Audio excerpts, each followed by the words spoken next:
please welcome the Honorable Luis Litramos.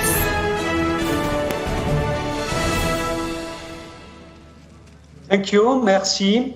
Mesdames et messieurs, je suis heureux de participer au grand rassemblement d'aujourd'hui et de pouvoir m'adresser à vous. Je suis préoccupé par l'ampleur de l'épidémie du coronavirus en Iran.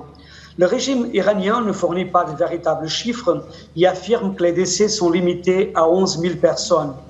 Mais lorsque nous lisons les déclarations des responsables et des médecins en Iran, on se rend compte que la situation est d'une gravité exceptionnelle. Un membre du Centre national de la lutte contre le coronavirus en Iran a déclaré que jusqu'à présent, 18 millions d'Iraniens, soit 20% de la population, avaient contracté le Covid-19.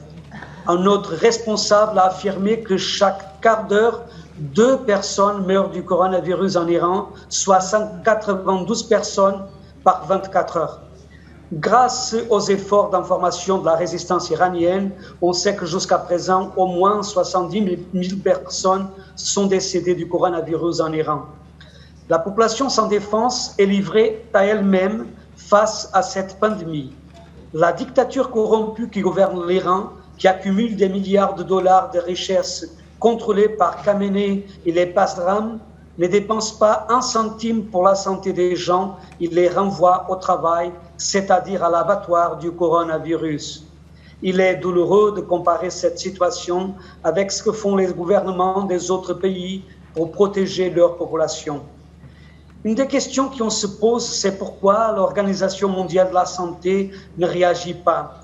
Pourquoi la communauté internationale garde le silence à ce sujet, ce silence assourdissant et déchirant pour la population iranienne victime de l'épidémie et de cette dictature religieuse. Pourquoi le rapporteur spécial de l'ONU sur le droit à la santé n'a-t-il pas publié un seul communiqué à ce sujet? Il s'agit d'un minimum. Aujourd'hui, depuis cette tribune, j'appelle à briser le silence sur la situation sanitaire en Iran.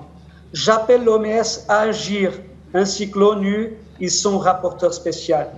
Le peuple iranien, plus que jamais, a besoin de vous. Et Madame Rajavi, nous sommes avec vous. Azer, Azer, Azer.